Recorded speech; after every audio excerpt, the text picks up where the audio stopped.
احتمالا خیلیاتون سریال ادولسنس رو دیدین. ماجرای یک پسر نوجوانی که مرتکب قتل میشه و سریال بخش زیادیش روی عواطف، احساسات و رفتار اون پسر میچرخه. میشه گفت تقریبا آدم‌ها بعد از دیدن این سریال به دو دسته تقسیم شدن. دسته اول اونایی که این سریال رو یک شاهکار میدونستن. میگن که بازیگرا خیلی قشنگ بازی کردن، نحوه فیلمبرداری عالی بود و سوژه فیلم خیلی خوب انتخاب شده. پرداختن به نوجوان‌ها و خشونت‌هایی که ممکنه نشون بدن و تاثیرات فضای آنلاین و حتی مرد سالاری مدرن رو زندگی نوجوان‌ها. اما دسته دوم کاملا مخالفن. دسته دوم معتقدن این سریال به جای اینکه به بد بودن قتل بپردازه، داره قتل و قاتل رو، کاری که کرده رو توجیه میکنه. قربانی توی این سریال کاملا محو شده و حتی یه جورایی داره قربانی رو مقصر نشون میده. میگن این سریال داره عادی سازی میکنه که نوجوان‌های پسر و رفتارهای تاکسیکی که نشون میدن بخشی از طبیعتشونه، بخشی از چرخه نوجوانیه و همه پسرها تو دوران نوجوانیشون خشنن. من نظر شخصی خودم رو راجع به این سریال میذارم انتهای پرونده میگم، اما میخوام به یک اصل مهم توی پرونده های جنایی اشاره کنم. اونم این که ما همیشه میگیم هیچ چیزی نمیتونه قتل رو توجیه کنه. در 99% مواقع قاتل مقصره و میتونست تصمیم دیگه‌ای به جای قتل بگیره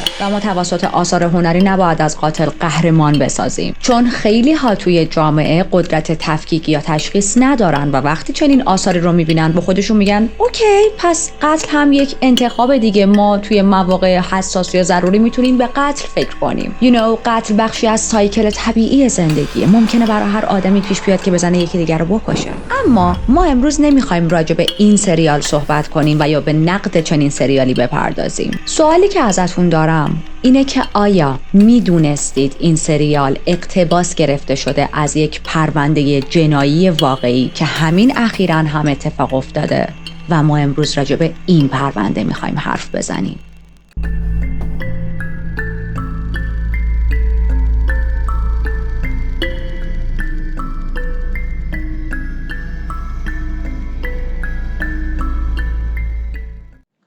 به یک اپیزود جنایی دیگه خوش اومدید. من ریتا هستم و در این چنل وارد دنیای جنایی میشیم.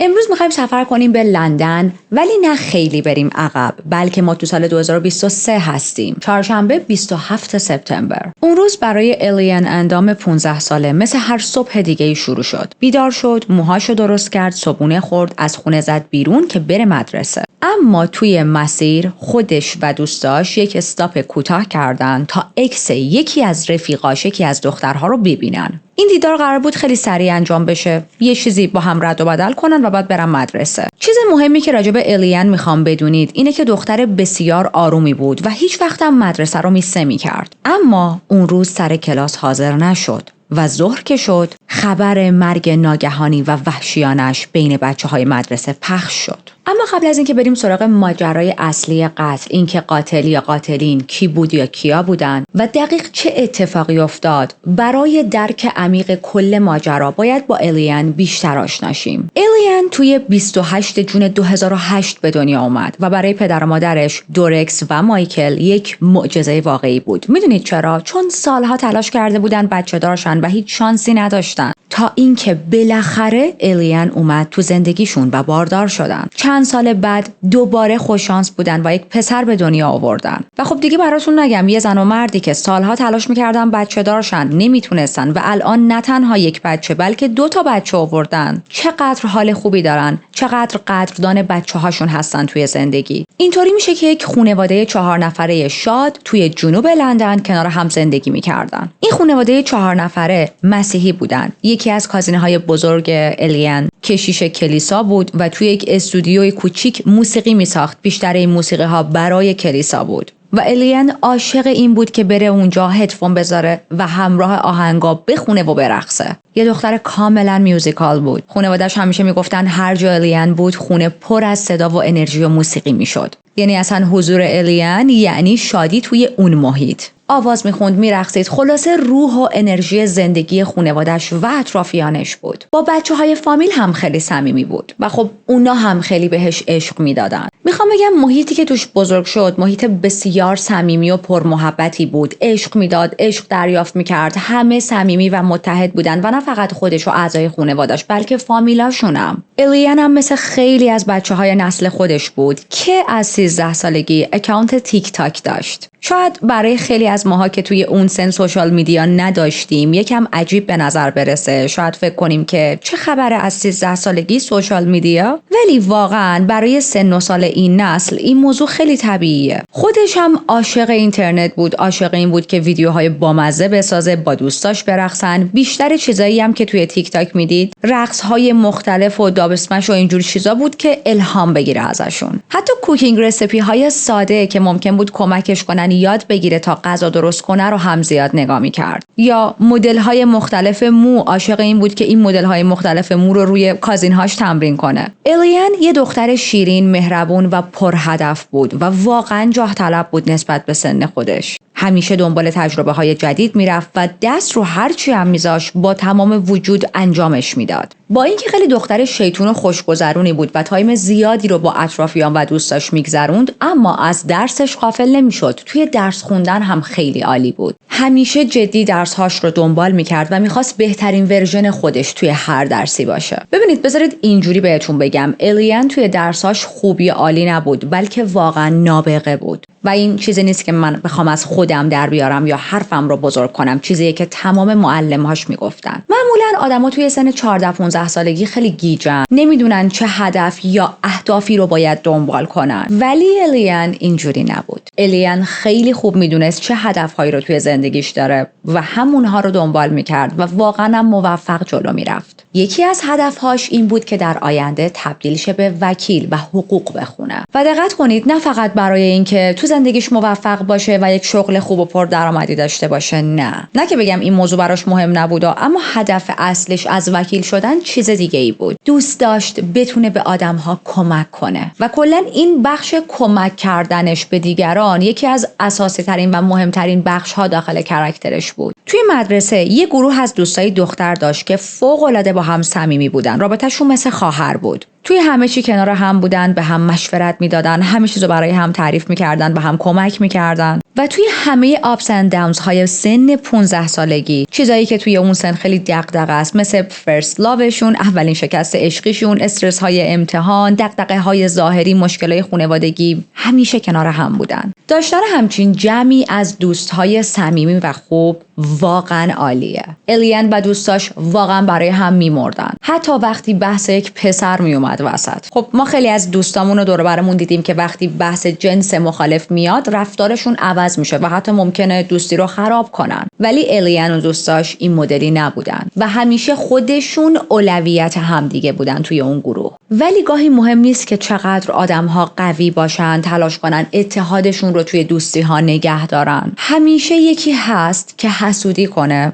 و بخواد یک گندی بزنه توی اون اکیپ، یه چیزی رو خراب کنه و نه فقط خراب کردن دوستی بلکه خراب کردن آینده آدم‌ها. توی داستان زندگی الیان اون یک نفر یه پسر بود، اما نه پسری که وارد زندگی خود الیان شه. یک پسری وارد زندگی یکی از دوست‌های الیان میشه و به محض ورودش واقعا همه چیزو خراب میکنه. اسم این پسر حسن سنتامو بود و میخوام ذره بیشتر از حسن براتون بگم. حسن متولد 6 سپتامبر 2006 بود. برخلاف چیزهایی که از زندگی الیان گفتیم، زندگی حسن از همون ابتدا براش سخت بود. وقتی 3 سالش بود مادرش از دست همسر خشونتگرش یعنی پدر حسن فرار میکنه. یعنی انقدر این آدم خشن بود که این زن مجبور میشه فرار کنه. نقشه مادرش هم این بود که از یوگاندا تنهایی بره انگلیس، کار پیدا کنه، پول جمع کنه و بعد بچه‌هاشو بیاره پیش خودش. یوگاندا یک کشور توی شرق آفریقا. ولی این این پروسه زمان میخواست و ما میدونیم مهاجرت کردن مخصوصا وقتی شما سنت دیگه خیلی پایین نباشه و بچه هم داشته باشی کار بسیار سختیه. برای همین توی این مدتی که مادرش داشت تلاش میکرد یک زندگی و آینده‌ای برای خودش و بچه‌هاش در انگلیس بسازه، حسن و بقیه خواهر و برادرهاش، در واقع برادر که نه 3 تا خواهر داشت، مجبور بودن بین خانواده‌های مختلف توی یوگاندا جابجا شن و اون هم فقط به خاطر اینکه از اون پدر خشونتگری که داشتن دور باشن، در امان باشن. خب تقریبا 2 سال این بچه‌ها از این خونه به اون خونه هی شوت می‌شدن تا اینکه بالاخره تونستن پرواز کنن و به لندن پیش مادرشون برن. از 5 سالگی تا 11 سالگی حسن توی جنوب لندن با مادرش زندگی کرد، اما تو بیانست خیلی بچه دردسرسازی بود. یعنی از اون ترابل میکر هایی که ما خیلی وقتا تو پرونده‌های جنایی بهشون برمیخوریم و ازشون صحبت میکنیم. حسن خیلی پرهیاهو بود، خیلی شلوغکاری میکرد و نه از اون شلوغکاری های شیرین، نه از اون هیاهوهایی که مثلا بچه‌ها ممکنه داشته باشن و شیرین باشه. مدلی که واقعا مادرش رو خسته میکرد، انرژی مادرش رو میگرفت. خب ما داریم راجع به یک مادری صحبت میکنیم که الان 4 تا بچه داره، باید خرج خونه رو بده، خرج این بچه‌ها رو بده، کار کنه، از اونور به امورات خونه و بچه‌هاش برسه و خب انرژی دیگه براش نمیمونه، اونم با وجود یک بچه‌ای مثل حسن.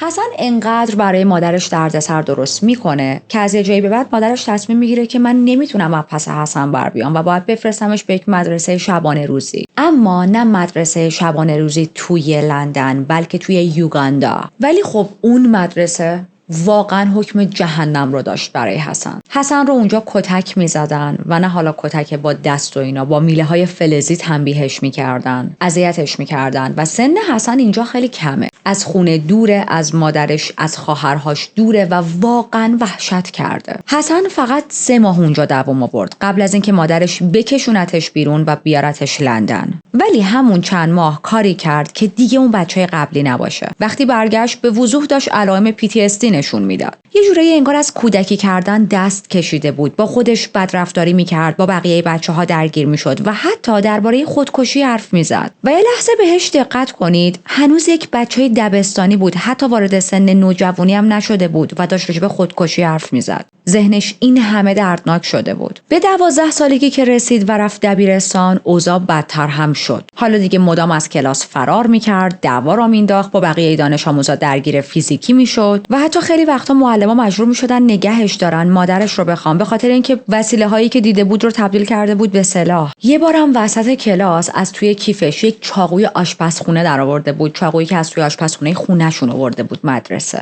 وسط کلاس شلوغ جلوی همه بچه‌ها وایساده بود، چاقو رو گذاشته بود سمت قفس سینه‌اش و میگفت میخوام خودم رو بکشم، میگفت جلوی همتون میخوام به زندگیم پایان بدم. و ما الان دیگه یک بچه صرفاً شیطون رو نمیبینیم، یک بچه‌ای رو داریم میبینیم که هم برای خودش هم برای دیگران بسیار خطرناکه، کسی که رسما داره برای خودش و دیگران تهدید محسوب میشه. معلوم بود که یک چیز اساسی توی روان این بچه به هم ریخته و به کمک متخصص‌ها، به کمک پزشک نیاز داره. مدرسه هم سریع فرستادش به یک مرکز مخصوص خدمات سلامت روان کودکان و نوجوانان. ولی واقعیت اینه که اون مرکز هم از همون ابتدا مرکز بسیار بدنامی بود و البته ناکارآمد. تقریبا هر کسی که توی اون مرکز رفته بود میگفت که واقعا افتضاح بوده و لحظه های خیلی بدی رو اونجا تجربه کردم، از جمله حسن. کمک خاصی هم اونجا دریافت نکرد و حتی بعد از این مدت گفتن حسن که مشکلی نداره، بچه خوبیه، بچه نرمالیه. یه حالتی که اصلا شماها به حالتهای این بچه توجه کردید؟ و وقتی یک بچه‌ای توی سن انقدر پایین به این میزان زیاد ناپایدار باشه، پر از خشم باشه و چنین سهلنگاری براش اتفاق بیفته، این ماجرا رو خیلی خطرناکتر میکنه در آینده. و این نبود مسئول و مراقب یکی از بُعدهای مهم توی تصمیمات آینده حسن. بریم به فوریه 2019. یه مددکار اجتماعی برای یه چک ناگهانی میره خونه و حسن رو تنها پیدا میکنه و این در حالیه که حسن فقط 13 سالش بود. کاملا تنها ول شده بود تو خونه. مادرش هم در دسترس نبود. اون مددکار برمیگرده، فرداش دوباره میره به حسن سر میزنه و میبینه هنوز همین بچه تنهاه، یعنی تمام شب رو توی خونه تنها مونده بود و همین میشه که خدمات اجتماعی حسن رو از حضانت مادرش در میارن. حسن رو میبرن فاستر هوم و حدود 2 سال بین خانواده‌های مختلف جابجا میشد. و خب خودتون میدونید چقدر چنین شرایطی واقعا برای بچه‌ها سخته. ما تو پرونده‌های جنایی زیادی موضوع رو بررسی کردیم. یک زندگی ناپایدار، بی‌ثبات و به قولی پر تلاطم رو داشت تجربه میکرد. یعنی تا میومد با یک خانواده احساس راحتی کنه، باز دوباره میرفت توی یک خانواده دیگه و دیگه هیچ شبکه حمایتی واقعی و مهربونی درست حسابی دور و بر این بچه نبود. رسما همه باهاش مثل یک بار اضافه رفتار میکردن. انگار که این آدم یک مشکل حل نشدنیه و هیچ کس نمیخواد این مشکل رو تو زندگیش نگه داره. حسن هم وقتی این چیزا رو میدید انگیزه‌ای برای بهتر شدن نداشت. حالتی بود که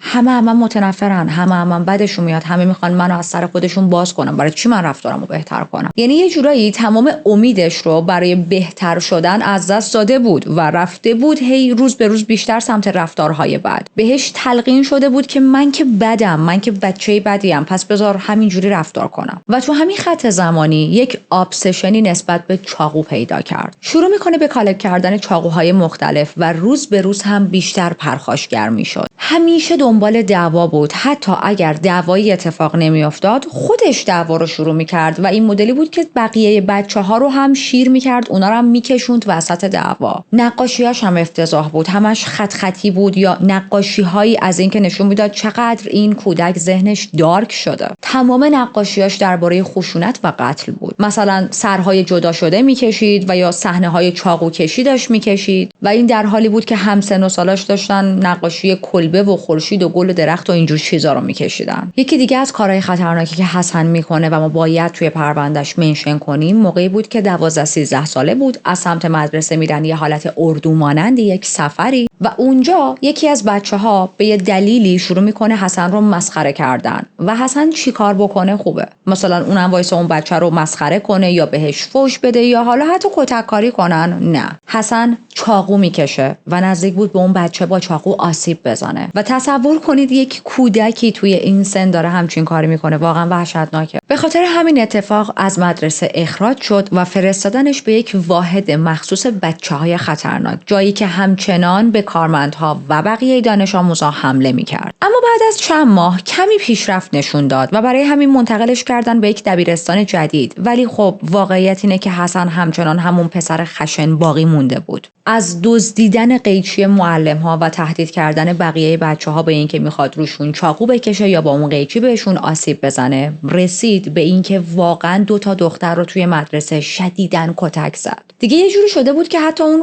خانواده‌های فاصلی که باید حضانتش رو قبول می‌کردن هم از جایی به بعد میگفتن ما نمیتونیم حسن رو نگه داریم و از حسن میترسیدن. اینا رو گفتم که متوجه شید چرا به مدت 2 سال از این خونه به اون خونه، از یک خانواده جدید به یک خانواده جدید دیگه منتقل میشد. منظورم اینه که همه اون خانواده ها هم آدمای دمدمی مزاج یا مثلا حساسی نبودن که تصمیم بگیرن یک بچه‌ای رو به سرپرستی قبول کنن بعد یهو نظرشون عوض شه. در واقع نگه داشتن حسن خیلی کار سختی بود. یکی از آخرین خانواده هایی که حسن باهاش زندگی کرده بود گزارش داده بود به خدمات اجتماعی که حسن ما رو تهدید کرده، تهدید به اینکه جون ما رو میگیره و حتی یک گربه‌ای داشتن. حسن تهدیدشون کرده بود که من دم این گربه رو هم میخوام ببرم. چالی مامان گوشاتو بگیر، اینا رو تو گوش نکن. بریم به دیسمبر 2021 که حدوداً 15-16 ساله شده حسن و بالاخره مادرش حضانتش رو میگیره دستش. اما هنوز 1 ماه نشده که حسن برگشته تا مادرش زندگی کنه که مادرش زنگ میزنه به پلیس برای اینکه حسن تهدیدش کرده بود. سر یک موضوعی با هم بحثشون شده بوده. حسن از شدت خشم منفجر میشه و خب مادرش رو خیلی ترسونده بود. بعد از تمام این اتفاقها بالاخره از نظر پزشکی حسن رو جدی میگیرن. چند تا اپاینتمنت براش میذارن، ارزیابی‌های روانی انجام میدن و بالاخره تشخیص میدن که حسن آتیسم داره. وقتی که مادرش این تشخیص رو میشنوه خیلی براش منطقی بود. مادرش میگه که حسن همیشه از بچگی یه سری رفتارها و روتین‌های خاص و تکراری رو داشت که اگر انجام نمیدادشون به هم میریخت، آروم نمیگرفت. از طرف دیگه توی دوست پیدا کردن، توی حرف زدن با بقیه، ارتباط برقرار کردن با همسن و سالهای خودش خیلی مشکل داشت و همین موضوع باعث میشد که خیلی جاها از نظر احساسی به یک انفجاری برسه و از همه مهمتر کنترل احساسات برای حسن خیلی سخت بود. البته باید در پرانتز بگم اینا صحبت‌های مادرشه و به این معنا نیست که هر کسی که آتیسم داره این چیزها رو باید از خودش نشون بده. اصلا من بارها تو پرونده‌های جنایی به این موضوع اشاره کردم. آتیسم یک بحث بسیار مفصلی داره و فرد به فرد ممکنه علائمش متفاوت باشه. anyways بعد از این تشخیص حسن رو فرستادن به یک مدرسه مخصوص بچه‌هایی که نیازهای آموزشی ویژه دارن. جایی که کارمندا و معلما دقیق‌تر میفهمیدن حسن چه شرایطی داره و خب صبر بیشتری هم براش داشتن. و تو این مدرسه حسن واقعا پیشرفت کرد. اون انفجارهای اثر خشمش کمتر شد، خوشحالتر به نظر می رسید. توی کلاس ها بیشتر اینگیج بود و حتی عضو باشگاه جوانان اونجا هم شد. و الان دیگه وقتشه که کم کم بره کالج. قرار بود رشته علوم ورزشی رو توی کالج بخونه. هرچند احتمالاً اونجا هم حمایت‌هایی برای بچه‌های با نیازهای ویژه وجود داشت، اما اصلاً قابل مقایسه با سطح مراقبت و توجه تو اون مدرسه نبود. کدوم مدرسه؟ همون آخرین مدرسه‌ای که حال حسن رو داشت بهتر می‌کرد. و خب مثل همیشه چیزی که ما تو زندگی حسن دیدیم، وقتی این حمایت کم شد، وضعیت روانی حسن هم رو به سقوط رفت.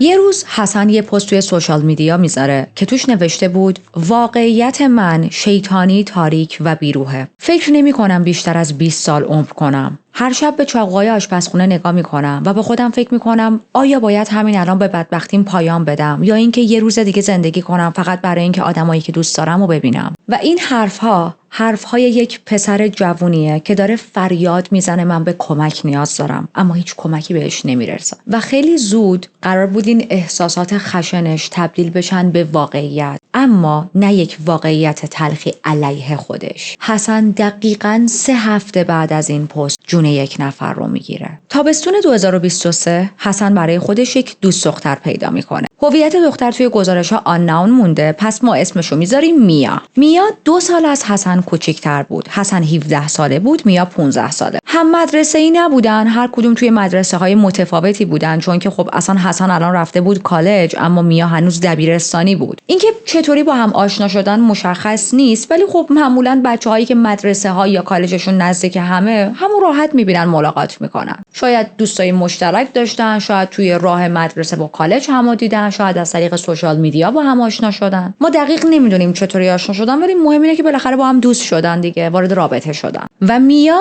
دوست صمیمی الیان بود، یکی از همون دخترای توی اکیپشون. و ما گفتیم چی؟ گفتیم اینا همه چی رو برای هم توی اکیپ دخترانشون تعریف میکردن. یعنی از همون اول رابطه الیان میدونست حسن کیه و چه اخلاقی داره. خب چون دوستش میا همه چیزو براش تعریف میکرد دیگه. و این رابطهشون هم خیلی طول نمیکشه، جزو رابطه‌های طولانی مدت نمیشه، چون میا خیلی زود از رفتارهای حسن خسته شد، زده شد. اولین مشکل این بود که حسن خیلی میچسبید به میا و اون رو مای وایف صدا میزد، در حالی که خودش هنوز سنش خیلی کمه و میا یک دختر دبیرستانیه، داره اونو زن من، همسر من صدا میکنه. و خب یعنی شاید زمان قدیم مثلا 40 سال و 50 سال و 30 سال پیش اینا خیلی قشنگ و جالب و عاشقانه تعریف میشد، ولی بچه‌های الان خیلی باهوش شدن و میدونن که این اصلا نرمال نیست. تمام مدت براش نامه‌های عاشقانه مینوشت، براش پیام‌ها و تکست‌های عاشقانه میفرستاد، محبت‌های خیلی افراطی. میدونید هر چیزی از حد بگذره واقعا طرف رو میتونه خفه کنه. و اگر بخوایم از زاویه روانشناسی بهش نگاه کنیم، بهش میگن love bombing. چرا؟ چون فقط اگر یک مقدار میا دیر جواب این تکست ها رو میداد، حسن منفجر میشد از عصبانیت. بهش تهمت میزد، مثلا تو منو دوست نداری، یا شاید تو فکر کس دیگه ای هستی، شاید داشتی با کس دیگه ای چت میکردی، پیش کس دیگه ای بودی، آدمهای دیگه برای تو اولویت دارن. بهش حس عذاب وجدان میداد و وقتی میا حسابی ناراحت میشد، دوباره شروع میکرد تو عشق منی، تو نمیدونم مای وایف منی، تو اینجوری، تو اونجوری. و به این چرخه میگن لاو بامبینگ. این رو هم نباید فراموش کنیم که حسن اعصاب بسیار بسیار ضعیفی داشت، یعنی کوچکترین چیزها میتونست باعث انفجارش، عصبانیتش بشه. خیلی وقتا با یک عالمه کادو و هدیه میومد جلوی خونه میا، با وجود اینکه میا بهش گفته بود ببین این کارو نکن، خانواده من خوششون نمیاد که مثلا یه پسری بیاد جلو در خونمون وایسه و این هم کادو بیاره. حالا یه بار آوردی اوکی، دو بار آوردی اوکی، نیار. ولی خب حسن این مدلی بود که نه من میخوام بیارم و تو هم باید بیای پایین از من بگیری. در واقع اصلا به خط قرمزهای میا توجه نمیکرد. با اون باندری که میا براش تعیین کرده بود گفته بود ببین مثلا من این چیزها رو دوست ندارم، اصلا توجه نمیکرد. و در نهایت خیلی زود میا توی سپتامبر 2022 رابطهشون رو تموم میکنه و من واقعا به هوش و اراده میا افتخار میکنم، چون میا فقط 15 سالش بود اما با وجود فقط 15 سال بودنش خیلی خوب ارزش خودش رو میدونست. خیلی خوب میدونست که چه چیزهایی رو از یک رابطه سالم میخواد و چه چیزهایی در قالب یک رابطه ناسالم تعریف میشه و حسن هم داره همونا رو نشون میده. من به این پسر چند هفته چند ماه فرصت دادم و این آدم نمیخواد تغییر کنه، پس باید رابطه تموم شه. یکی از اصلی ترین چیزهایی که میا واقعا داشت اذیت میشد توی اون رابطه نحوه رفتار و صحبت کردن حسن با میا بود. خیلی با تحقیر، با توهین با میا حرف میزد و این موضوع میا رو خیلی ناراحت میکرد، چون میا میگفت من باور دارم که حقم خیلی بیشتر از ایناست، باید یک آدمی تو زندگی من باشه که احترام من رو نگه داره، نه که اینجوری با من صحبت کنه. اما میا از عمق فاجعه خبر نداشت. مشکل‌های عصبی حسن و اون لاو بامبینگ های خفه کننده فقط یک پارت کوچیک از اتفاقهای بزرگتری بود که میخواست اتفاق بیفته. میا هیچ ایده‌ای نداشت که حسن چه گذشته‌ای با چاقو داشته، نمیدونست که ابسسد با چاقو، نمیدونست چقدر این آدم میتونه خشن و غیر قابل پیش بینی باشه. حتی از این خبر نداشت که بارها با چاقو و قیچی بقیه بچه‌ها رو تهدید کرده بوده. میا حتی این رو هم نمیدونست که مادر حسن چندین و چند بار به پلیس زنگ زده بوده به خاطر اینکه رفتار پسر خودش ترسیده بوده. میا خیلی شانسی قبل از اینکه اوضاع رابطه خودش با حسن دارکتر بشه رابطه‌اش رو تموم کرد. ولی مثل خیلی از جدایی‌های دیگه میرسن به اون مرحله اعصاب خورد کنه، این که لوازم همو پس بدیم، مثلا من یه سری چیزا پیش تو دارم باید بهم بدی، تو هم یه سری چیزا پیش من داری من بهت میدم. یه سری وسیله هایی که خونه هم جا گذاشته بودن. میا یه تدی بری داشت که خیلی براش محبوب بود و خیلی دوستش داشت. اینو خونه حسن جا گذاشته بود. از اون طرف حسن یه هودی یا ترک سوت خونه میا جا گذاشته بود. قرار میشه که این دوتا همو ببینن و این لوازم رو سواب کنن. اما میا واقعا از تنهایی دیدن حسن میترسید. روزش که این دوتا با هم اوکی بودن حسن خیلی رفتارهای خشونت‌آمیز نشون میداد. وای به حال الان که میخوان جداشن از هم. یه مدلی بود که این اواخر هر بار پای تلفن با هم حرف میزدن، فقط در رابطه با این سواب کردن لوازم با هم شدیداً دعواشون میشد. حتی بار آخری که میا زنگ زد تا با حسن هماهنگ کنه که کجا چه ساعتی همو ببینیم و این لوازم رو با هم دیگه بدیم و بریم، حسن شدیداً باش دعوا کرد و دادهایی بود که پای تلفن سرش میزد. میا عصبانی میشه، توی تکست بهش میگه که هیچ وقت اینطوری با من حرف نزن، تو عمرم هیچ کس اینجوری با هم حرف نزده، هیچ مردی حق نداره اینطوری با یه دختر حرف بزنه. و حسن چی بهش ریپلای میزنه؟ حسن مینویسه oh well there's a first time for everything، یعنی که خب هر چیزی یه بار اولی داره و من همون بار اولیم که اون نفر اولیم که دارم سرتو داد میزنم. و این میزان زن ستیزی توی این سن واقعا وحشتناکه. خب همه دوستای میا از رفتارهای حسن و این رابطه پرتنش خبر داشتن و اینجاست که الیان همون بست فرندش، همون دوست وفادارش وارد ماجرا میشه و به میا میگه که ببین من با دل و جون همراهتم، باهات میام تا تدی بر تو بگیری. الیان میگه که من پسر نمیترسم، تعداد همیشه قدرت میاره، همه با هم میریم تدی برتون میگیریم و برمیگردیم. اما خب الیان هم واقعا حسن رو نمیشناخت، نمیدونست این آدم چه ذهن دارکی داره و چه کارهایی از دستش برمیاد. چند روز بعد از اون مکالمه تلفنی، یعنی 26 سپتامبر روز سه‌شنبه، در واقع 9 روزه که این دو نفر کاملا از هم جدا شدن و فقط قراره که لوازم همدیگر رو با هم برگردونن. دخترها تصمیم گرفتن که بعد از مدرسه برن یک شاپینگ مالی. اون شاپینگ مال پاتوق معروف بچه‌های اون محله بود. همیشه بعد از مدرسه کلی تینیجر جمع می‌شدن اونجا، شیطونی می‌کردن، میگفتن، می‌خندیدن، غذا می‌خوردن. اما دخترها اون روز یه دلیل دیگه هم داشتن برای رفتن به اونجا. در واقع میا قرار گذاشته بود با حسن که اونجا همو ببینن و لوازمشون رو سواب کنن. اما دوستاش تصمیم داشتن بیان و این ناعدالتی که برقرار شده بین این دو نفر رو یه جورایی جبران کنن. در واقع کاری کنن که حسن جلوی بقیه از میا عذرخواهی کنه به خاطر تمام توهین‌هایی که کرده، به خاطر تمام فحش‌هایی که داده، دادهایی که زده. حسن هم تنها نبود و با یکی از دوستاش رفته بود اونجا. هویت این دوستش هم نامعلومه، پس ما اسمش رو میذاریم الکس. و وقتی این گروه 2 نفره پسرها و چند نفره دخترها به هم برمیخورن، همه چیز بینشون یه دفعه میترکه. خیلی زود شروع میکنن به فحش دادن، به فریاد زدن سر همدیگه و حسن و الکس شروع میکنن ظاهر دخترها رو مسخره کردن. دخترها وقتی میبینن که اینا دارن ظاهرشون رو مسخره میکنن، شروع میکنن مسخره کردن حسن به خاطر اینکه وقتی بچه‌تر بوده به مدرسه‌های مخصوص میرفته، مدرسه‌هایی که برای کودک‌هایی با نیازهای ویژه بود. و خب این ضربه بدیه،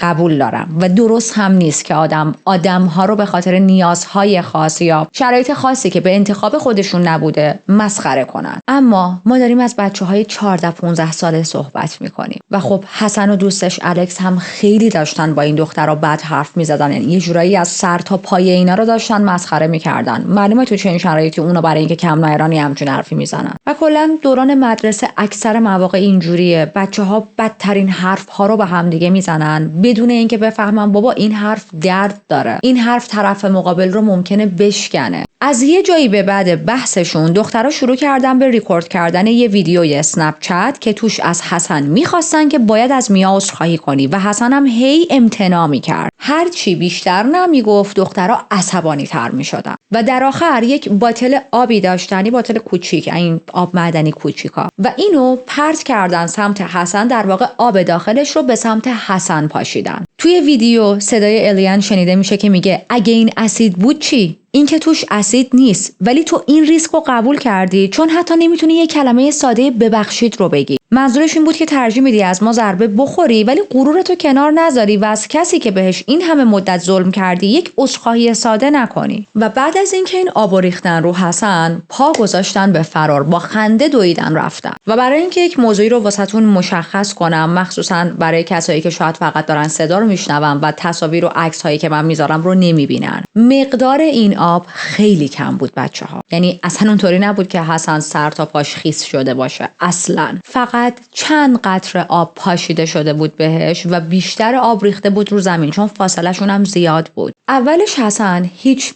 ریاکشنی نشون نداد که خب این خیلی عجیب بود برای یک کسی با اون خصوصیات اخلاقی. ما گفتیم آدمی بود که اصلا نمیتونست احساساتش رو کنترل کنه، مخصوصا احساسات ناخوشایند مثل خشم، ناراحتی، عصبانیت. و همین که انقدر آروم بود دخترها رو ترسون. اون موقعی که وایساده بودن و داشتن همه با هم کل کل میکردن، الکس همون دوست حسن یک سره به دخترها هشدار میداد که بس کنید و به قول خودش میگفت ببینید حسن کریزیه، میگفت که نکنید این کارا رو، حسن انگر ایشوز داره و ممکنه یک واکنش غیر منطقی نشون بده. و وقتی که دخترها فرار کردن، اون دوستش الکسی نگاه به حسن کرد، دید که وایساده زل زده به زمین و داره از شدت خشم میلرزه. الکس سری شروع میکنه صحبت کردن با حسن، سعی میکنه آرومش کنه، بهش میگه ببین کار احمقانه ای نکنی ها، موضوع جدی نیست، یه مش بچه‌ن حرکت بچگانه زدن، پتیشت بوده، نیاز نیست تو هم واکنشی نشون بدی، ولشون کن. چون الکس حسن رو میشناخت و واقعا نگران بود که چه اتفاقی بعد از این میخواد بیفته. از مدلی که حسن داشت به اونا از دور نگاه میکرد فهمیده بود که حسن این ماجرا رو ول نمیکنه و واقعا هم حسن این مدلی بود، از اون آدمایی نبود که چیزی رو فراموش کنه. anyways اون روز چون این دوتا گروه با هم دعواشون شد و نتونستن لوازم همدیگه رو بدن، پس باید فرداش دوباره یک قراری اوکی میکردن تا این لوازم کوفتی رو به هم دیگه بدن. من الان نمیدونم یه شلوار خشتک پاره و یه تدیبر چقدر اهمیت داره، اما حسن نقشه دیگه ای داشت. برسیم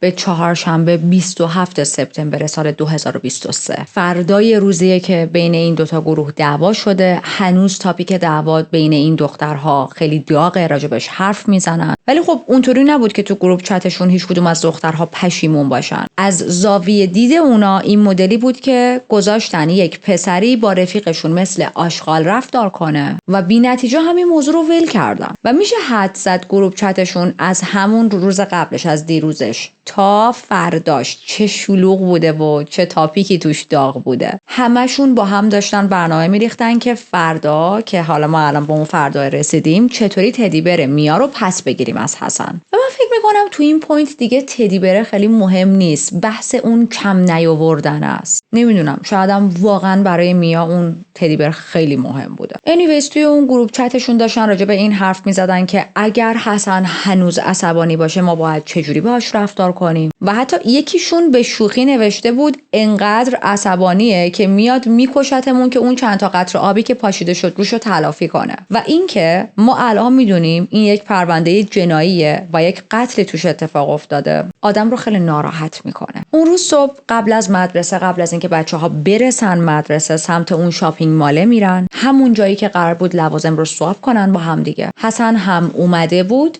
اما دستش خالی بود. و بله، حسن تدی بر میا رو نیاورده بود. در واقع حسن انتظار داشت که میا لوازمش رو بده بهش، اما خودش به قولی که داده بود عمل نکرده بود و تدی بر میا رو نیاورده بود. شاید برای اینکه بخواد حالشون رو بگیره، شاید برای اینکه این تدی بر آخرین نخ ارتباطی این دو نفر بود و میخواست تا جایی که میتونه پیش خودش نگه داره تا اینکه بهانه‌ای بشه که میا هی بهش زنگ بزنه و هی بخواد باهاش ارتباط برقرار کنه. شاید هم فقط میخواست حالشون رو بگیره که دیروز مثلا به من چند تا قطره آب پاشیدید، منم تدی بر تو رو نمیدم، حالا بیافتید دنبالم. اما دخترها خیلی زود توجهشون منحرف شد از این موضوعی که حسن هیچی دستش نیست، تدی بر رو نیاورده، به اینکه فهمیدن حسن چی پوشیده. حسن دستکش دستش کرده بود و یه دونه از این فیس ماسک آبیا هست برای جراحی، از اونا گذاشته بود رو صورتش. و خب تو سال 2023 فیس ماسک زدن دیگه چیز عادی نیستش. اگه سال 2020 و 21 اینا بود میگفتیم خوبه که به خاطر ویروسی که اومده همه ماسک میزنن و عادیه، ولی ما داریم راجع به سال 2023 صحبت میکنیم، اونم اواخر 2023. و این رو در نظر بگیرید که این مدل لباسی که پوشیده بود، دستکش و ماسک و اینا، اصلا جزو استایل معمولی حسن نبود و این باعث ترسیدن دخترها شده بود. حالا همه این چیزایی که دارم بهتون میگم خیلی سریع اتفاق میافته ها، ولی به جز اینا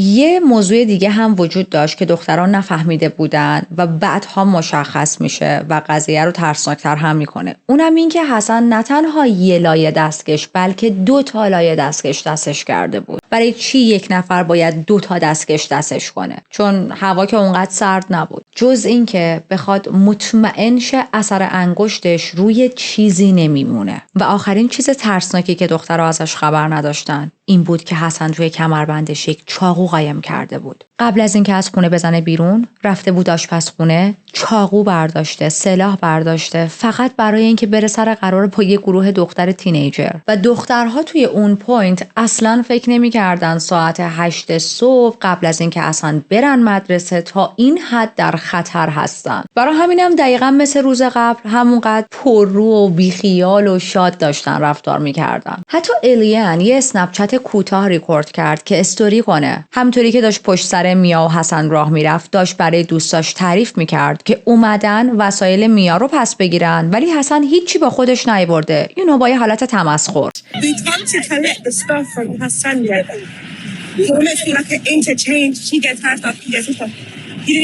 میا بگی که لوازم حسن داخلش بود رو به حسن داده بود و به حسن میگه که خب لوازم من کو، تدی بر من کو. اما حسن روی این حرف میا ریپلای نمیذاره، به جاش یه چیز دیگه میگه. به میا نگاه میکنه و بهش میگه که ببین من نمیخوام بهت آسیب بزنم. اما منظورش آسیب احساسی و روانی نبود بچه‌ها. داشت از یک آسیب فیزیکی صحبت میکرد. میا عصبانی میشه و ادامه میده که تدی برم کجاست؟ تدی برم کجاست؟ براش خیلی ناعادلانه بود که حسن اینجوری داره اذیتش میکنه و دلش نمیخواست اجازه بده قصر دره. اما کم کم از مدل نگاه کردن حسن احساس کرد که اوکی، حسن ممکنه واقعا بهم ضربه بزنه و حتی ممکنه این ضربه فیزیکی باشه. همون موقع الیان که یکم عقب‌تر از میا و حسن وایساده بود میاد و به میا میگه که دیرمون میشه واسه مدرسه، وقت این کارا رو نداریم، ولکن بیا بریم. توی این پوینت الیان فهمیده بود که حسن اگر بگ لوازم خودش رو بگیره ممکنه دیگه هرگز این تدیبر رو نده به میا و هی بخواد اذیتش کنه و هی این ماجرا رو کش بده و داشت با منطق خودش اینطوری فکر میکرد که زمانی لوازم خودت رو میگیری که لوازم میا رو هم آورده باشی. برای همین از سر همبستگی، دلسوزی و یا طرفداری دوستش میا و خب شاید هم کمی شیطنت آنی که اقتضای سنشه یک تصمیمی میگیره. یهو میدوه سمت حسن،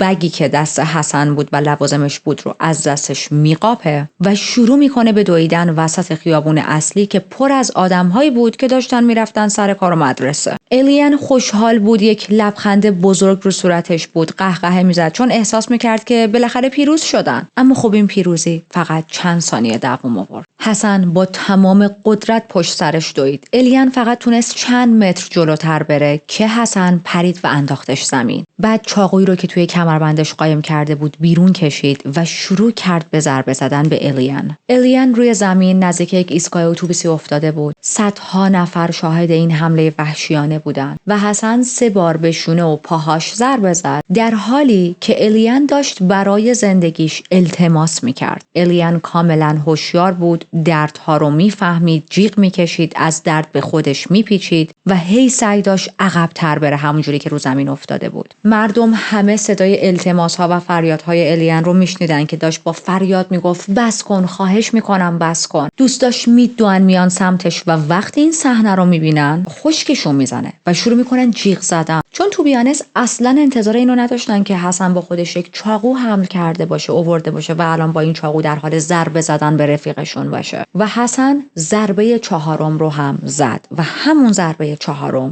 باعث شد که الیان بمیره. ضربه 4 به گردن الیان بود و خب وقتی با چاقو به گردن یک نفر ضربه بخوره یعنی یک برش عمیق روی گردن و الیان تقریبا چند لحظه بعد از اون ضربه از دنیا رفت. یعنی یه مدلی بود که حتی اگر همون لحظه یک آمبولانسی بود و می اومدن بهش کمک کنن شانس نجات دادنش رو نداشتن. حسن شروع میکنه فرار کردن در حالی که تماس‌های 999 از طرف شاهدها پشت سر هم داشت ثبت میشد. یه راننده اتوبوسی که شیفتش تموم شده بود و میخواست برگرده خونه وقتی این صحنه رو میبینه از ماشینش میپره بیرون، خودشو به الیان میرسونه، دستشو میگیره، به الیان میگه که ترکت نمیکنم، نگران نباش، حالت خوب میشه. ولی خب الیان از دنیا رفته بود. به سرعت چند تا تیم آمبولانس میرسن، حتی یک هلیکوپتر امداد هم بالای سر صحنه ظاهر میشه. همه میدونستن اوضاع چقدر وخیمه، همه تلاش میکنن که نجاتش بدن، اما خب موفق نمیشن. تو همین زمان مهاجمش داشت فرار میکرد، اما یک بدشانسی آورده، چون سال 2023 بود و از لحظه‌ای که شروع کرد به فرار کردن تک تک قدم‌هاش توسط دوربین‌های شهری ضبط شده بود و تو این تصاویر مشخص بود که چطوری داره شواهد رو استپ بای استپ میریزه دور.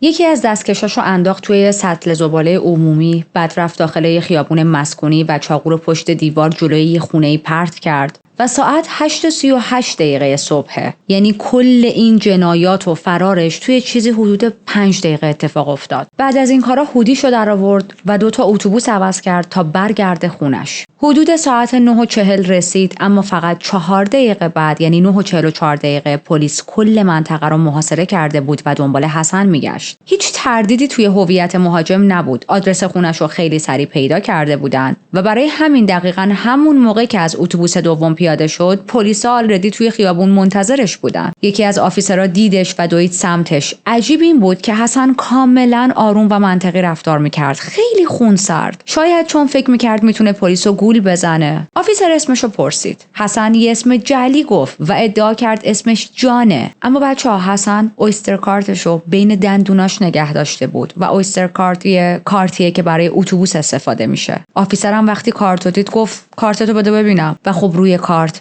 عکس حسن و اسم واقعیش کاملا مشخص بود و پلیس ها فهمیدن که اون جان نیست. کمتر از 1 دقیقه طول کشید تا بقیه پلیس ها خودشونو برسونن و کاملا محاصرش کنن. حسن دقیقاً 90 دقیقه بعد از حمله به الیان دستگیر شد. وقتی داشتن بهش دستبند میزدن و مدام بدنش رو میگشتن، یه سره ازش میپرسیدن که چاقو کجاست؟ چاقو رو کجا گذاشتی؟ اما حسن هیچ حرفی نمیزد و پلیسایی که اینجا اومده بودن تا حسن رو دستگیر کنن فکر میکردن فقط به خاطر حمله با چاقو باید دستگیرش کنن. اما همون موقع صدای بیسیم پلیسا بلند شد، گفتن که الیان مرده و الان حسن به خاطر قتل باید دستگیر شه.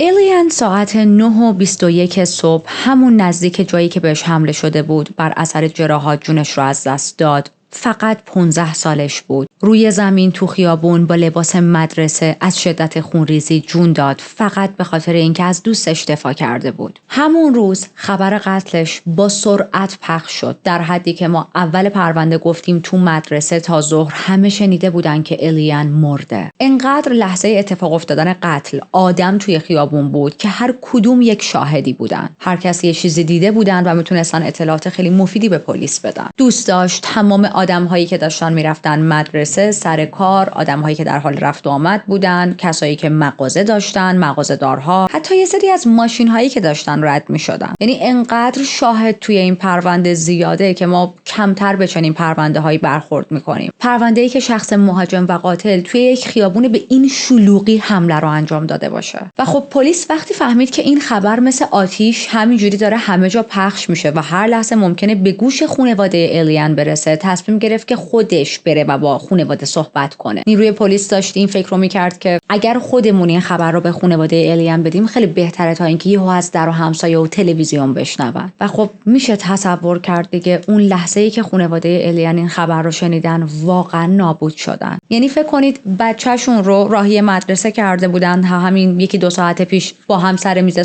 صبونه خورده بودن، داشتن میگفتن میخندیدن، مثل هر روز معمولی دیگه‌ای بود و بعد از 1-2 ساعت پلیس اومده دم خونه‌شون و بهشون میگه که دخترتون توی یه خیابون شلوغ توسط ضربه‌های چاقو به قتل رسیده، در حالی که اصلا نرسیده بود هنوز مدرسه. خانواده‌اش فکر می‌کردن بچه‌شون الان صحیح و سالم تو مدرسه است و سر کلاساش نشسته. هیچ کدومشون انتظار همچین اتفاقی رو نداشتن. و حالا سوای این موضوع که هیچ پدر و مادری نمیتونه تحمل کنه که بچه‌ش زودتر از خودش از دنیا بره و این واقعا یک چیز خیلی سختیه. معمولا همه پدر و مادرها خودشونو آماده میکنن که زودتر از بچه‌هاشون از دنیا برن. موضوع دیگه‌ای که خیلی راجع به این خانواده دردناکه این بود که این خانواده خیلی تلاش کرده بودن تا بتونن بچه دار شن. یعنی شاید الیان یه جور دیگه‌ای برای این مادر و پدر عزیز بود. براشون وحشتناک بود که اون لحظه فهمیدن امروز صبح آخرین باری بود که با دخترشون حرف زدن و دیگه هیچ فرصتی ندارن که دوباره باهاش صحبت کنن، دوباره بغلش کنن، ببوسنش و یا ببیننش. حال دوستای الیان هم خیلی بد بود موقعی که فهمیدن زنده نیست و نیروی پلیس و آمبولانس و امدادگرها کاری نتونستن بکنن. انقدر حالشون بد بود که تا چند ساعت اول بیوقفه گریه میکردن و نمیتونستن اصلا درست با پلیس صحبت کنن. مرگ الیان یک نشونه از این بود که چقدر عاشقانه و وفادار تا لحظه آخر کنار کسایی که دوست داشت مثل دوستاش وایساده بود. و فراموش نکنیم این همون دختری بود که همیشه میگفت میخواد یک وکیل حقوق بشر بشه و واقعا هم میتونست. اگر به قتل نرسیده بود به نظر من یکی از وکیل‌های بسیار موفق میشد، چون حس عدالت‌خواهی تو وجودش موج میزد و انگار از همون بچگی باهاش بود. نه تنها خانواده و دوستا بلکه کل کشور از قتل یهویی این دختر شاک بودن. یک دختر 15 ساله که کل آیندهش جلوش بود توسط یک پسر نوجوان با چاقو، اونم فقط سر یه بحث مسخره درباره تدی بر در عرض چند ثانیه به قتل رسیده بود. این پرونده تبدیل شد به یه تصویر واضح از وضعیت الان، اینکه چطور پسرها دارن از سن پایینتر زن ستیزتر و خشنتر میشن و این موج تاکسیک رد پیل و منوسفیر که چقدر هم خطرناکه و ما الان هم شاهدش هستیم. رد پیل به حرفها و طرز فکرهایی مثل زنها دشمن ما هستن، همه چیز تقصیر زنهاست، مرد باید کنترل کنه، زنان احساسات ضعیفتری دارن، مرد باید خشن باشه و کلن حرفای تاکسیک این مدلی گفته میشه. منوسفیرمون فضای آنلاینیه که این تاپیک ها داره همینطوری توش میچرخه. یه جور اجتماع کوچیک از مردها و پسرها که دارن به همدیگه یاد میدن چطوری هر روز بیشتر زن ستیز باشن، چطوری هر روز بیشتر خشن باشن. این جذابه، این خوبه، بخشی از مردانگیه. چطور میتونن رابطهشون رو با زور جلو ببرن و یا حتی چطور احساس نداشتن رو با ارزش نشون میدن، جلوه میدن. مثل یه دونه از اون دیالوگ های معروف و مسخره‌ای که مثلا شاید ما خیلی شنیدیم، اونم این که مثلا مرد که گریه نمیکنه، مرد که نباید احساسات نشون بده. درست مثل این کیف و غزل‌هایی که این یارو مردک بی‌سواد اندرو تیت داره تو مخ بقیه، تو سر بقیه فرو میکنه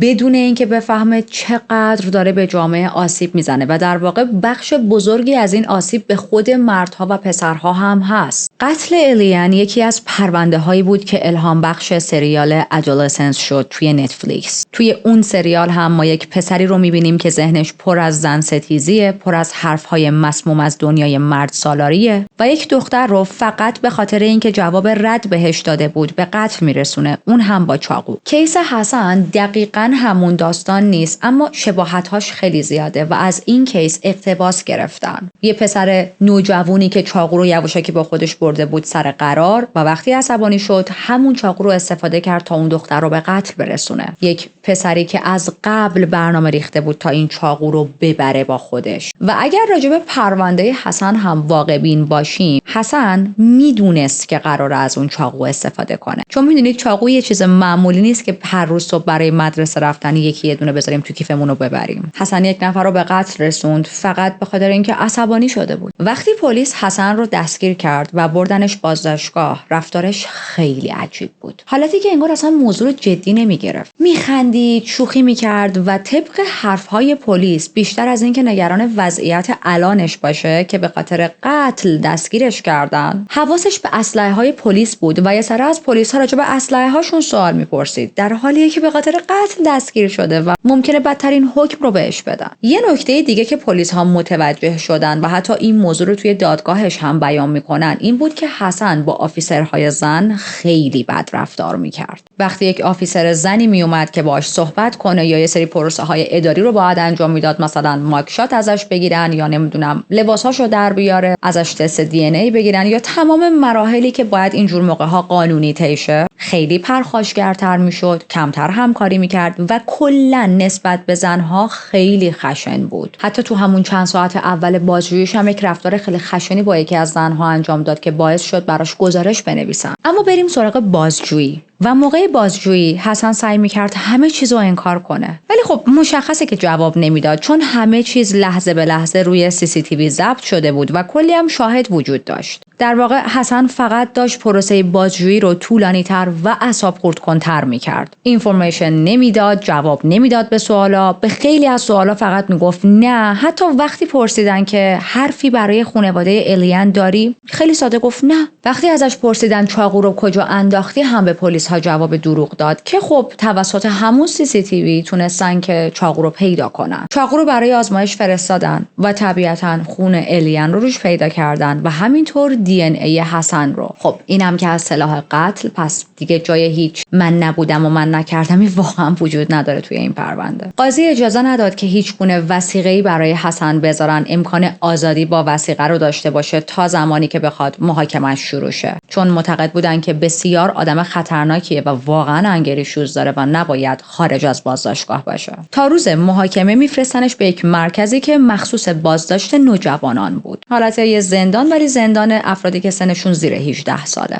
اما وقتی منتقل شد به اونجا، دردسرهاش دوباره شروع شد. با بقیه بچه‌ها درگیر میشد، کتک کاری میکرد. یکی رو انقدر محکم پرت کرده بود زمین که سر طرف خورده بود به زمین و شانس آورد که طرف نمرد. اما خیلی زود اون جایگاه بالایی که فکر میکرد بین یه مشتالا قلدر و مثلا مجرم همسن و سال خودش داره از بین رفت و دیگه تبدیل شده بود به هدف برای بقیه پسرها. ببینید توی زندان و جاهایی مثل زندان یه قانون نانوشته وجود داره، یه جور ترتیب قدرت بین زندانی ها. کسایی که به زنها یا بچه ها آسیب میزنن همیشه پایین ترین لولن. یعنی دقیقاً همون کسایی میشن که بقیه زندانی های مرد خشمشون رو سرشون خالی میکنن، میزننشون، تحقیرشون میکنن و تبدیل میشن به ظرفی برای خالی شدن خشم بقیه. حالا جالبش اینه که خیلی از این زندانی ها خودشون به خاطر خشونت علیه زنان افتادن زندان یا به خاطر قتلی که انجام دادن و مقتولی که زن بوده. برای همین حسن هم خیلی سریع تبدیل شد به یک هدف برای پسرهای دیگه، چون که یک دختر رو کشته بود. اما توی زندان یه روز یک حرف عجیبی میزنه. یکی از بچه‌های توی زندان یه روز داشت حسن رو اذیت میکرد و حسن به حالت تهدید برگشت بهش گفت تو هم میخوای مثل اون، یعنی الیان، 6 قدم بری زیر خاک. و بعد تو ادامه گفتگو گفت ببین من اوکی ام دوباره این کارو انجام بدم،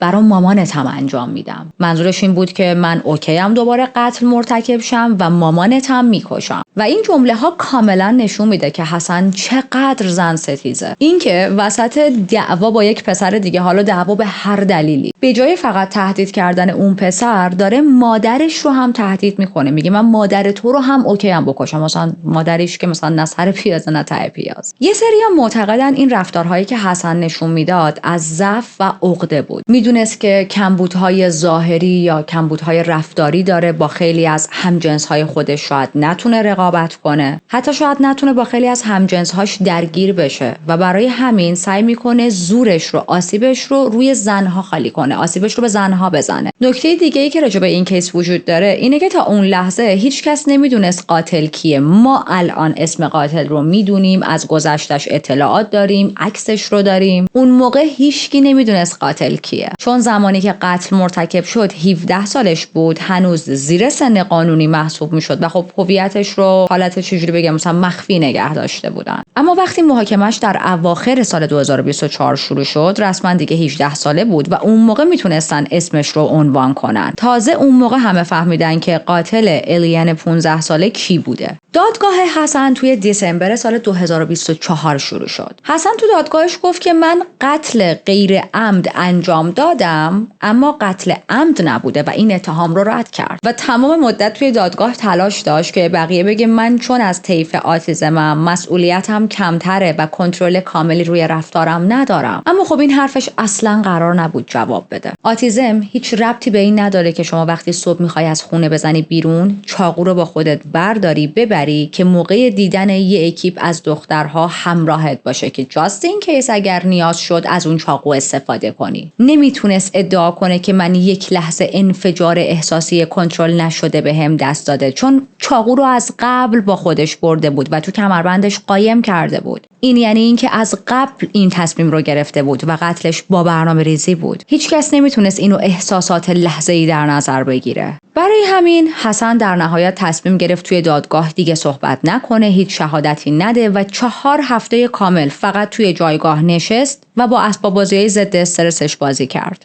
و بچه‌هایی که تو پرونده های قبلی با من همراه بودن. شما رو یاد چه کیسی میندازه این پرونده؟ بله، دقیقاً مثل پرونده بریانا جای که ما همین چند روز پیش کاور کردیم. کیس شماره 211 اگر ندیدید حتما به پرونده های قبلی هم سر بزنید. اون کیس هم قاتل های نوجوانی داشت که سعی می‌کردن مسئولیت کاری که انجام دادن رو کمتر کنن به خاطر اینکه بگن ما درگیر آتیزم هستیم. ولی خب تو دادگاهشون موفق نمیشن این حرفو بزنن. و من اینو بارها گفتم، بازم میگم، آتیزم هیچ ربطی به قتل و خشونت نداره و اینا اصلا ویژگی‌های آتیزم نیستن. در واقع این قاتل‌ها دارن به هر چیزی چنگ میزنن تا ریسپانسیبیلیتی جرمی که انجام دادن رو کم کنن. توی دادگاه مادر الیان بلند شد و یکی از تاثیرگذارترین حرف‌هایی رو زد که شاید بشه تو پرونده‌های جنایی شنید و من میخوام متنش رو براتون دقیق بخونم. میگه که الیان دنیای من بود، دعای مستجاب شده من بعد از سالها بود، مهربون ترین و دوست داشتنی ترین دختری بود که میتونستم آرزوش رو داشته باشم. پر انرژی بود، خلاق بود، با هدف بود. خونه ما پر از موسیقی، خنده و انرژی اون بود. حالا اما این موسیقی خاموش شده. هر روز صبح بیدار میشم توی خونه‌ای که هیچ وقت مثل قبل نمیشه. از کنار اتاق خالیش رد میشم، کنار وسایلی که دیگه هیچ وقت استفاده نمیشه توسط دخترم و مدام گریه میکنم. بهترین لحظه روزم وقتی بود که منتظر میموندم از مدرسه برگرده. ساعتها با هم حرف میزدیم، بهم میگفت که روزش توی مدرسه چطور گذشته و انقدر میخندیدیم که زمان یادمون میرفت. تو دخترم رو بیرحمانه و بدون ذره ترحم کشتی. اونم وسط روز روشن. دنبالش کردی، روی زمین کشتیش در حالی که داشت برای زندگیش التماس میکرد. و این یک اتفاق تصادفی نبود. حساب شده بود، عمدی بود. من خنده زندگیم رو از دست دادم، عشقم رو از دست دادم. هیچ جوابی وجود نداره که بتونه توضیح بده چرا دخترم رو با چاقو کشتی. یه روز تو حکم زندانت رو تموم میکنی. آزاد میشی، دوباره به جامعه و خانواده‌ات برمیگردی و فرصت این رو داری که آینده‌ت رو بسازی. اما من هیچ وقت چنین آزادی ندارم. من تا آخر عمرم محکومم به غم و سوگواری. من زندانی ذهن خودم شدم و سوالی که تا ابد منو دنبال میکنه اینه که چرا؟ من امروز اینجا وایسادم به عنوان صدای الیان چون خودش دیگه نمیتونه حرف بزنه. پس من برای رویاهاش حرف میزنم، برای آینده‌ای که ازش دزدیده شد. ازتون میخوام قوی ترین حکم ممکن رو برای این آدم صادر کنید. الیان حق داشت زنده بمونه، حق داشت بزرگ بشه و اون برای ما بسیار مهم بود. جنیوری 2025 دادگاه به پایان رسید و هیئت منصفه رفتن برای تصمیم گیری. بعد از تقریباً 12 ساعت برگشتن و اعلام کردن که حسن به جرم قتل عمد محکومه و نه قتل غیر عمد. گفتن کاری که با الیان کرده بود کاملا قتل عمد بود. حسن به حبس ابد محکوم شد با گذروندن حداقل 23 سال توی زندان و بعد درخواست آزادی مشروط. اما چون چند سال قبلش هم توی بازداشت بود، از 2025 فقط 21 سال براش باقی میمونه. یعنی اگر واقعا توی زندان خیلی خوب رفتار کنه، احتمال داره که قبل از 40مین سال تولدش آزاد بشه. و فکر این موضوع واقعا تن آدمو میلرزونه. مراسم خاکسپاری الیان 2 سال قبل از صدور حکم برگزار شده بود، توی 11 نوامبر 2023. حدود 2 ماه بعد از قتلش. تابوتش رو توی خیابون‌ها با یک کالسکه سفید که پر از روبان‌های صورتی و گل بود با 2 تا اسب سفید کشیده میشد آوردن. بیشتر از 800 نفر توی خیابون‌ها حضور داشتن. مسیرها بسته شده بود و یک عالمه از آدم‌ها داشتن پشت این کالسکه راه می‌رفتن. حتی استارمزی هم شرکت کرده بود چون ظاهراً دوست خانوادگیشون بود. اگر استارمزی رو نمیشناسین، یک رپر خیلی معروف توی بریتانیا و خیلی هم مردم دوستش دارن، مخصوصاً برای حمایت از نوجوانها و جوانهای در حال حاضر امروزی خیلی زیاد فعالیت کرده. من شخصا نمیشناختمش به خاطر اینکه خب من اصلا رپ دوست ندارم، رپ گوش نمیکنم و بیشتر EDM و سایکدلیک و موزیک‌های بی کلام کلاسیک گوش میکنم. ولی خب اگر که رپ دوست داشته باشید احتمال خیلی زیاد میشناسیدش چون واقعا رپر معروفیه. توی سالگرد قتل الیان یه اثر هنری ازش رونمایی شد، یک نقاشی دیواری خیلی قشنگ با همون مدل موهای مخصوصش که همیشه میبست. و این نقاشی فقط برای یاد بودش نبود، بلکه به عنوان یک یادآوری بزرگ به پسرها و مردهای جوان لندن هم هست که چاقو رو زمین بذارید. ببینید جرم با چاقو واقعا توی لندن عادی شده. جون خیلی از جوانایی رو گرفته که میتونستن زندگی‌های طولانی‌تر و خیلی بهتری داشته باشن. اما خب فرصت زندگی ازشون گرفته شده چون همسن و سالاشون بدون فکر و بسیار خشن رفتار کردن. آخرین کاری هم که به اسم الیان انجام شد تا بخشی از رویاش رو بتونن زنده نگه دارن این بود که یه مؤسسه غیر دولتی توی لندن راه اندازی کردن به نامش. این سازمان مخصوص زنها و دخترای سیاه‌پوستیه که براشون فضای امن، حمایتی، دسترسی به عدالت و درمانهای کامل و انسانی فراهم میشه. مخصوصاً تو موضوعات خشونت جنسیتی در سرتاسر انگلستان. حتی آموزشایی هم ارائه میدن برای کسایی که شاهد یک درگیری خشونت‌آمیز هستن تا بدونن که چطوری باید تشخیص بدن، چقدر میتونن طرف مقابلشون رو آروم کنن و مهمتر از همه چطور ایمن وارد یک ماجرایی بشن. و این بود از پرونده امروز. اما قبل از اینکه با هم خدافظی کنیم بیایید چند لحظه راجع به قربانی امروزمون صحبت کنیم. الیان دختری بسیار مهربون و دوست داشتنی بود. همیشه کلی انرژی داشت، خلاق بود، با هدف بود. الیان میخواست وکیل بشه در آینده، برای عدالت بجنگه و توی دنیا تغییر ایجاد کنه. اما قبل از اینکه حتی فرصت انجام رویاهاش رو پیدا کنه، زندگیش در عرض چند ثانیه ازش دزدیده شد. یادش زنده و گرامی. ممنونم که تا این لحظه با من همراه بودید. اگر پرونده های جنایی رو دوست دارید لطفاً سابسکرایب کنید، لایک کنید، کامنت بذارید تا بعد از انتشار ویدیو هم یک فضایی داشته باشیم تا با هم بیشتر راجع بهش صحبت کنیم توی کامنت سکشن. و مرسی از تمام تبریکاتون که تو ویدیوی قبلی بهم گفتین واسه تولدم. و قرار شد که راجع به سریال، در واقع مینی سریال نتفلیکس ادولسنس آخر پرونده نظر خودم رو بهتون بگم. اگر درست یادم باشه 4 تا اپیزود داشت. خب من اپیزود اولو دیدم و برگام ریخت. یعنی اینجوری بودم که واو چه فیلم برداری خفنی، چه شاهکاری. و جزو اون دسته یکی بودم که توی اینترو گفتم. واقعا برام خیلی هیجان انگیز بود اپیزود 1. و حتی این مدلی بودم که یعنی چی، چرا دارن با این پسر بچه اینجوری رفتار میکنن. و ذهنم این مدلی بود که احتمالاً اشتباه گرفتنش. تا اپیزود 2 اپیزود 2 هم خیلی مشتاق بودم که ببینم اوکی خب چه اتفاقی افتاده و همش منتظر این بودم که مقتول رو هم نشون بدن، ولی یه ذره ناامید شدم. یعنی تنها چیزی که باز توی اپیزود 2 خیلی برای من هیجان انگیز بود نحوه فیلم برداری بود و اپیزود 3 و 4 کاملا منو ناامید کرد، به خاطر اینکه فهمیدم کل سریال داره فقط اینو نشون میده که این پسر قاتل بوده و چه سختی هایی رو متحمل شده و خود من جزو اون دسته دومم در حال حاضر. یعنی مدل فیلم برداری سریال عالی بود، اصلا حرفی توش ندارم، اما این مدل مانور دادن روی خود شخص قاتل، این که بیننده بگه آخه قتل انجام داده، میدونیم ولی آخه من اصلا از همچین چیز خوشم نمیاد. البته یه بعد دیگه سریال هم برای من جالب بود، اونم این که خانواده این پسره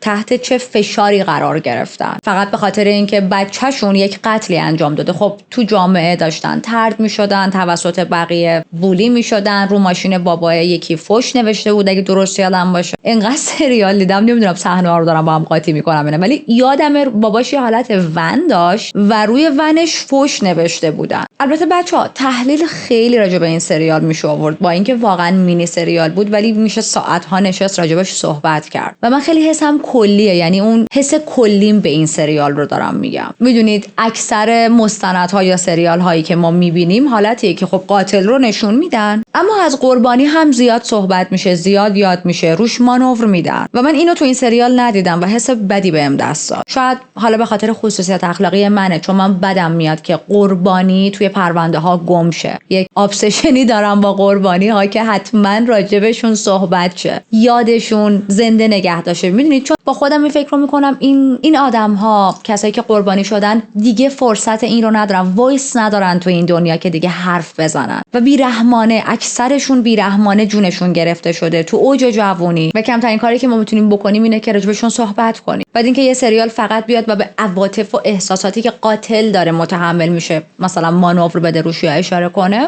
معذر اینجوری بودم که و چیزی هم به نیویر نمونده و چند روز دیگه نیویره، داریم وارد سال 2026 میشیم و من اصلا تو حال و هوای سال نو نیستم. نمیدونم چرا، نمیدونم اصلا اون شور و شوقی که مثلا تو خیابونا حالت کریسمس تایمه و بری و آهنگای مختلف گوش کنی و ذوق کنی و نیویر اصلا ندارم. اصلا نمیدونم امسال برای نیویر سفر میرم نمیرم، هیچ چیزی از برنامه‌ام نمیدونم چرا اینجوری شدم. نمیخوام حالا وایب شما رو خراب کنم، شاید خیلی از شماها ذوق داشته باشید واسه نیویر، من ولی تا به امروز در حال حاضر ندارم. حالا بگیرم بخوام فردا پاشم شاید یه مودم عوض شه، نمیدونم. و راجع به استایل امروز بچه‌ها، چرم مشکی خیلی ترند زمستونی شده امسال و واقعا من خودم توی خیابون وقتی اینایی که مثلا استایلشون حالت چرم مشکی میبینم این مدلی میشم، اصلا با یک ولعی هیزی میکنم، نگاهشون میکنم، یعنی قشنگ ادمایر میکنم، میگم چقدر تو خوش تیپی مثلا زن یا مرد. و خب من عاشق رنگ مشکی ام، اوکی، یعنی بیشتر لباس هایی که دارم به ترتیب مشکی، بعد سفید، بعد قرمزه. رنگای دیگه هم دارم ولی خب تعداد لباس های سفید مشکی و قرمزم به ویژه مشکیم خیلی بیشتر از لباس های رنگیمه و واقعیت بیشتر دلیلی که لباس های رنگی میگیرم به خاطر توی ویدیوها برای شما، چون میدونم که رنگ‌های مختلف رو دوست دارید و خب بعضی وقتا بعضی پرونده ها یک حال و هوای خاصی داره که باید یه رنگی سوای مشکی یا سفید یا قرمز پوشیده شه. وگرنه به خودم بود از صبح تا شب، شب تا صبح با لباس سفید یا مشکی میومدم و جلو دوربین براتون میشستم. و میدونم که چون مبل مشکیه و من هم لباس مشکی میپوشم ممکنه یه مقدار توش گم شم، ولی خب این لباسو خیلی دوست داشتم و از موقعی که خریدم همش دلم میخواست توی یه دونه ویدیو بپوشم که ببینید. یعنی تا امروز همش دو دل بودم، ای طرف خیلی دوست داشتم بپوشمش، ای طرف دیگه میگفتم بابا آخه مشکیه، مبلم هم مشکیه، بعد این گم میشن اینا تو هم دیگه. ولی لباس پیروز شد دیگه و امروز پوشیدمش. حالا شاید سوال براتون پیش بیاد که چرا مبلمان تو سفید نگرفتی؟ باز دوباره به خاطر اینکه دیوار پشت اینا روشنه و واقعا حسشو نداشتم بخوام رنگ دیوارا رو عوض کنم. به علاوه اینکه مبل سفید چون پت دارم و خب این مبل مخصوص آقای چارلی دیگه، مبل سلطنتی چارلیه، رنگش که سفید باشه خیلی سریع کثیف میشه و منم خیلی حوصله تمیزکاری ندارم، ولی خوشحالم این لباس رو امروز پوشیدم. تا سوای اینکه خیلی از استایلش خوشم میاد، یک وایب دارکی این کیس داشت. اوکی، یک وایبی که دقیقاً به رنگ همین لباس میومد. و یه چیز دیگه، کلا این استایل توی محله های لندن خیلی زیاد دیده میشه، مخصوصا بین سنای پایینتر و مثلا اکیپ نوجوانا. و با توجه به رد سنی که آدم‌ها تو این پرونده داشتن، احساس کردم که انتخاب خوبی میتونه باشه. یه چیزی که راجع به این کیس خیلی منو ناراحت کرد وقتی داشتم راجع به داستانش تحقیق میکردم، توی مثلا وبسایت‌های مختلف یا ویدیوهای مختلف میگشتم، من معمولا کامنت آدم‌ها رو میخونم. حالا نه همه‌شو، چون شما یه وقتا میبینی زیر یک ویدیویی یا توی یک وبسایتی مثلا زیر یک مقاله هزار کامنت گذاشته شده، ولی تک و توک بعضیاشو میخونم، اونایی که حالا مثلا لایک زیاد گرفته. و انقدر کامنت های نجات پرستان زیاد بود، کامنت هایی که داشتن خود قربانی رو مقصر جلوه میدادن، یه حالتی که حقش بود خودشو الکی نمیدونم مثلا نخود هر آشی کرد. و آدم های خرس گنده، خیلی رک بگم، داشتن نوجوانهای 14-15 ساله رو تحلیل عقلانی میکردن که من اگر جای این دختر مثلا 15 ساله بودم فلان تصمیم را میگرفت، حالا مثلا طرف 38 سالشه. خب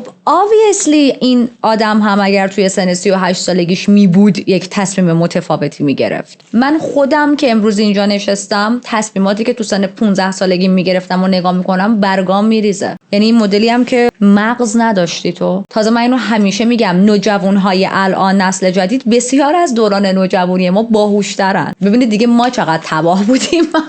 But seriously ما نمیتونیم بگیم یک دختر 14-15 ساله چرا فلان تصمیم رو گرفت پس حقش بود که بمیره. حالا البته شاید مخاطب‌های چنل من همچین نظرهایی رو خوشبختانه نداشته باشن، ولی خب این کامنت ها رو خیلی دیدم که بقیه گذاشته بودن، مخصوصا از همون جامعه لندن. خیلی برای من جالب بود. خلاصه شما هم برای من نظراتون رو بنویسید. میدونید من پوینتم چیه؟ همه ما توی دوران نوجوانی تصمیم‌های درست یا نادرست گرفتیم. ما همین الانش هم تصمیمای نادرست کم نمیگیریم. الانش که ادعامون میشه ما نمیدونم دیگه به یه سن فلان رسیدیم و دیگه خیلی بزرگسالیم و الانم ما تپه کم فتح نمی‌کنیم، چون آدمیم دیگه. آدم یعنی چکیده ای از آزمون و خطاهایی که انجام میده توی زندگیش. شما هیچ آدمی رو نمیتونی پیدا کنی که اشتباه تو زندگیش مرتکب نشده باشه. خب هر چقدر سن کمتر باشه، ذهن هنوز رشدش کاملتر نشده باشه، معلومه که تعداد خطاها بیشتر میشه. هیچ کس لایق این نیست که به خاطر لحظه شیطنت، به خاطر دفاع از دوستش، به خاطر اون شور و شوق و هیجانی که تو سن نوجوانی داره ضربه چاقو بخوره و بمیره. حالا اینا نظرهای منه، خیلی دوست دارم نظر شما رو بخونم. حتما برام کامنت بذارید. مرسی که تا اینجا من همراه بودید. خیلی مراقب خودتون باشید. هوا سرد شده، سرما نخورید، چون دوست دارم همتون رو تو پرونده بعدی صحیح و سالم ببینم. تا کیس بعدی، فعلا.